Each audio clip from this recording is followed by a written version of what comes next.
Did you know Samantha Ruth Prabhu had initially rejected the viral song Oo Antawa Mawa from Pushpa the Rise? In the end, what convinced her to take it up? Stick around to find out. Hello everyone, I'm Anupama Chopra. And I'm Prathyush Parasuraman. And welcome to IMDb Spotlight. Today's spotlight is on Samantha Ruth Prabhu, who is known for her performances in E Maya Chasave, Family Man Season 2, Kathi and Ega. Today I have with me a critic who is fascinated by her filmography, Prathyush Parasuraman. Hello Prathyush. Hi Anu. We are here to talk all things Sam. Yeah. You know, I wasn't always a fan. Like, she always existed in the peripheral imagination. I think the one moment that really made me sit up and realize was in the song Oo Antawa Mawa, where she sweeps across the floor on Anu Arjun's lap. That was an incredible step. I was like, this is cinema. This is cinema. And then I sort of reverse engineered through her filmography and realized that she started in 2010 and she has this abiding fan club, right? So I think this group called Samantha Prabhu FC on Twitter, which started when she started it. And today they have like around 196,000 followers on Twitter. And there's such a beauty in this fan club because they're also very much part of Samantha's life. So Samantha constantly sends them updates on her films. During the pandemic, when they needed help, she provided assistance to the point where some of them were bachelors when they started the fan club, and today they're married with kids. But the love remains. Sweet. The love remains. Yeah. Well, you know, for me, Prathyush, I first, of course, saw her in Ega. That was my first point of... And Ega is so much... though I have to say her characters got very interesting. You know, she started out very much as the beautiful, very sort of morally upright, the bilkuli spotless heroine. In tight shirts, though. In tight shirts, though, who finally becomes a sort of accomplice to murder. Yeah. Which I thought was like a really interesting twist that she gets into it as much as Makhi does, as much as Ega does. But where I think I really sat up and took notice, which was before Family Man Season 2, was Super Deluxe. Oh, You know, just that opening sequence with her and the scenes with her and Fahad Fasil, who is one of our finest. But she's matching him and she's just very smart, obviously very attractive, very sexy. I just thought that was just a wonderful, wonderful role. And then, of course, Family Man Season 2, she just knocked it out of the park. Absolutely. Did you know that Sam's first income was just 500 rupees?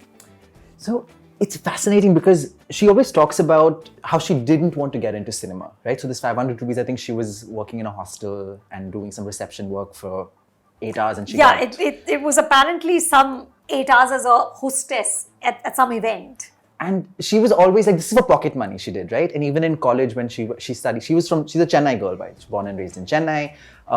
And she was always very academically oriented to the point where she said she was the girl in college who would have oily hair, a long kurta with a book in her hand. She did modeling also just for pocket money. So she never looked at cinema as something that she wanted to participate in. It happened to her. In Hindi cinema, when you think about actresses, you get the story of they always wanted to be actresses. Sure, right? the Alia Bhatt narrative. The Alia Bhatt narrative. Yeah. And here is someone who you look at her films and you're like, she's born to be in front of the camera because she's so comfortable in front of it, right? She's comfortable doing the antiques. She's comfortable doing the nuanced role of Super Deluxe. She's comfortable being the glitzy side girl to the hero. She's never out of place in a scene. Yeah. But she never wanted to be here. This is all accidental fame. And I love that story. I love accidental fame. So she is sort of a natural born actor. Truly. Yeah. Anu, did you know that for her highest rated credit on IMDb, which was Family Man 2, she performed all the stunts by herself, including jumping off the roofs despite being afraid of heights? Which is so incredible. I think that's what sort of put her in a completely different perspective. And you know that the first episode of the family man in which we see her, where she's very demure, she's working in that factory, and then of course there's the switch where she just takes that man on who's been pawing at her, and you with every scene in that bus when he's feeling her out, when he's threatening her, your own anger is rising, and then when she finally just kills him in that alley, there was nothing more satisfying. For any woman watching that, I was like, thank you. He so deserved that. But I think it's terrific. I think she really went out of her comfort zone, and she's doing her own stunts herself in Yashoda with the same action director, Yannick Ben, who she's thanked profusely for what he got her to do in Family Man. I think it's wonderful. I really think we need more women kicking butt. Absolutely. And it's such a great thing to see, and she was fantastic as Raji. Also, despite of course the criticisms of being bronzed beyond belief, there was this nonchalance to her character where the anger that you saw, you felt. You didn't see her perform the anger. The catharsis of violence was not on her face, it was in your heart. And that requires a certain kind of actor. And of course a certain kind of director to get the stakes up there, which I was thoroughly impressed by. Yeah.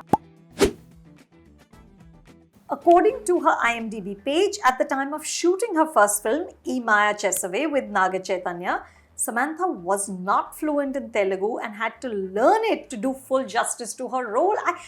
This for me is amazing when you don't know the language, but you still emote in it. And become a star in it. Yeah, absolutely. I mean, this is also despite the fact that she has a Telugu background. Like her parents, she's half Malayali, half Telugu. But she was like a Chennai girl. She's a Chennai girl. Yeah. And of course, the film was dubbed, like in the sense that her voice was dubbed by Chinmay. But like you said, in the film, just the beauty of her performance was in how she's able to emote the smallest of nuances. Because her character is a little wishy-washy, right? Jessie, and you don't know what she's feeling sometimes. Sometimes you feel like, okay, maybe she's into him, she's not into him, she feels violated, she wants the attention. And this is her first film to get a character like that. She's supposed to be this mature woman to this younger, brasher man. And she's always credited, Gautam Vasudevan and the director of the film, who I've always had a very difficult relationship with his films. I think his films are quite insipid, but she's always credited him for whom she became as an actress. I think in one quote she said that Gautam taught me to be comfortable even if I didn't have a single line in a long scene. And I love that because so much of the films that we saw later on, even in Super Deluxe, it's her reaction shots. Yeah. She doesn't have to say anything. And in Family Man, it's all just on her face. It's just there. Yeah. And she always credits the director, Gautam Vasudevan, that she's able to do that. Yeah. She's able to be in front of a camera and do nothing and still have that impact. Absolutely. So, Anu, did you know for her viral song Uvanteva in Pushpa, The Rise, she wasn't convinced how the song would be received by the audiences. She performed the song only after being convinced by Allu Arjun. That's very interesting because I think that song is, first of all, it's just a earworm. You cannot stop listening to that song. And some of those steps, I have no idea how they actually, both of them, they're both such fantastic dancers, and of course she looked incredible.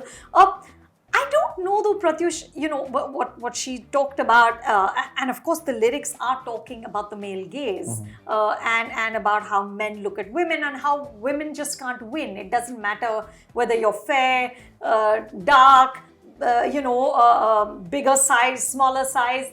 That's what the lyrics say. But it's the women who will just get the raw end of the stick, and I get all that, but the truth is it is an item song. It is, 100%. There's no she talked about how the song subverts the male gaze. I'm not really so sure because though the camera is not sort of lecherous in the way that the camera often is in numbers like this, where you're literally kind of going over the woman's body, but it's very overtly sexual.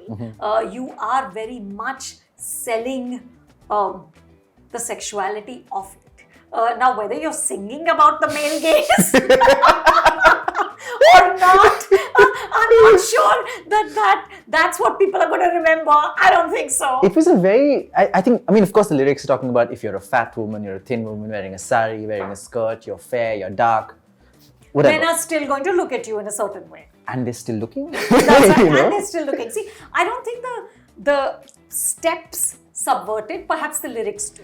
But here's the thing, why do you need to subvert it? In the sense that it was a really sexy song. It is a very sexy song. The fact is that not just the song and the dance itself, but the noise around it. It was on Instagram everywhere. Yeah. Everyone from children to adult women to old women to men dancing with each other. Like one of the most viral videos that I saw were two men performing the song on a rooftop in a tier 2 city. And of course, I don't think they did it with any homoerotic intent, but it was so obvious, it was so palpable. Yeah, yeah. And just the paratext around the song, it makes me wonder, why are people questioning, why are people so afraid of desire? Why are people so afraid of this sexuality?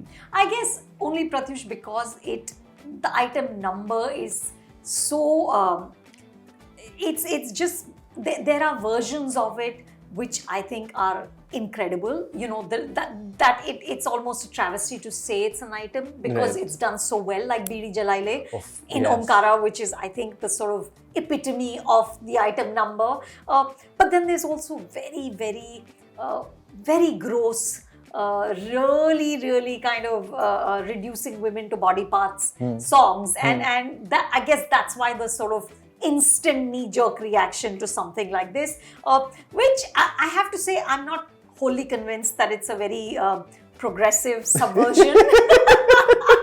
But did I not enjoy it? I did. It's incredible to look at. How could you not?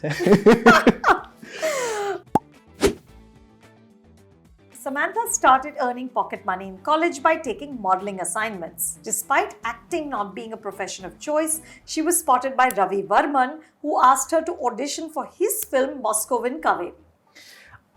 Moscow and Kaveri, I have this very odd relationship with, because it's a terrible film, but I think no one shoots skies like Ravi Varman does. The blues of the film against with Samantha's sort of beauty, and in one of the reviews, I was going through the reviews of Moscow and Kaveri, and in one of them they call her a mandatory pretty girl. Okay, and of course the reviewer is a little sick of what's happening in Tamil cinema, where the women are just sort of being there to be pretty, and of course saying that she's part of that tradition. And the sad thing is that in the mid 2000s, 2010s, Samantha actually became that. Right, so she became this mandatory pretty woman in all of these star vehicles, to a point that she got frustrated. And she said, no, I'm only going to do films that now make me happy. And I find that that journey that she's had from Moscow and Kaveri, which was supposed to be her first film, but it was in production hell, or for whatever reason didn't release. And it really, you can actually see the seeds of something that will sprout in the mid 2010s in that film. Yeah, yeah. I haven't seen the film, but I feel like there is an innate strength about her. Mm-hmm.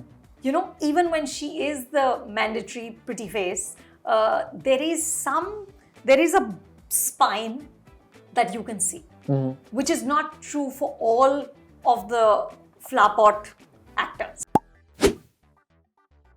As for the film's IMDb page, Rangasthalam, which is set in 1985, became the first Telugu film after the Bahubali series to cross the 200 crore box office mark. It's a very solid film. I remember that. So that's the first film where I actually also woke up to Ramcharan. Because the only thing I'd seen until then was Zanjeer, which frankly was a very poor introduction to the actor.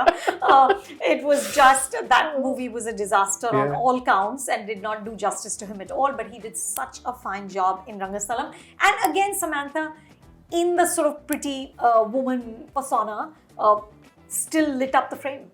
Really, and just like the small gestures which we see so many times, you know, like moving your eyes a certain way and mouth a certain way, and like, she's so charming. Yeah. You know, she's so charming. I mean, even, and this is something that we don't talk about enough, which is that she's such a good comic actor. She's so charming and funny. I remember there's a scene in Mersal, which is with Vijay, which is just about her offering Vijay rose milk. That's just the scene, like, and it's so funny because she doesn't know who he's like this big shot a doctor and she's supposed to interview him, but she doesn't know that he's a doctor. She doesn't know that this is the person that she's supposed to interview. She's offering him rose milk to bribe him for something. And she's so funny. Yeah. She knows exactly what muscle of her face to move when. And even in Rangasthalam, which is, it's mostly a Ramcharan film, if you're being honest about it, because first of all, for an actor he can't hear properly and he's being made a fool of most of the film till of course he rises to power in the end. But even within that framework, you're able to see a Samantha and appreciate her, which itself, and she never looks awkward. She never looks awkward, even if the scenes are awkward, even if her hips are being pinched and all of that is happening. She's never awkward. She plays along. Can you imagine your hips being pinched on screen? Like how uncomfortable you would be. Yeah, she has a grace. Truly. There is a grace. Did you know, Prathyush, that inspired by Disney princesses, Samantha's dream role was to star in a film like Shakuntalam?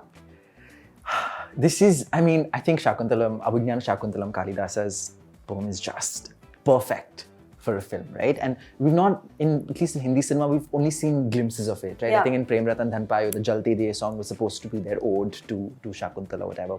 And it's not just inhabiting Kalidasa's poem and the legacy of that, but also inhabiting the painter Ravi Varman's, because his painting of Shakuntalam is how most of us were first introduced to the story, right? And in her first film, Moscow and Kaveri wasn't a first film, but it was supposed to be a first film. There's a lyric which is Ravi Varma Oviyadin Ragasyam Miga Pidikku. What does that mean? Which is like Ravi Varma's, the mysteriousness of the painting of Ravi Varma, I like very much. And for her to now inhabit that on screen. Nice. Is a nice full circle, no? Yeah, I like that. And it's interesting because it's not a Disney story. It's not, no, not at all. There's a lot of tragedy, there's a lot of ache, there's a lot of sadness in it. And yet it is a story about a princess. So I'm interested to see what they do with it. And of course, how she plays that role. And also that mythology, when you talk about Hindu mythology, in the context of cinema, it's mostly masculine, right? We don't see the woman out there. And this is one of the first few stories which center woman, female desire, and she's doing it, which I think is very exciting. Nita Lula's costumes, what's not to like? So we've got 2 Samantha movies to look forward to, Shakuntalam and Yashoda. I hope she kicks some butt. Me too, truly. Literally and metaphorically. Thank you, Prathyush, thank you all for watching. Looking for fun facts and trivia about the movies? Download the IMDb app for more amazing stories about your favorite celebrities. And if you are also a Samantha fan and think you know more such facts the whole world would enjoy, don't forget to add them on Samantha's IMDb page.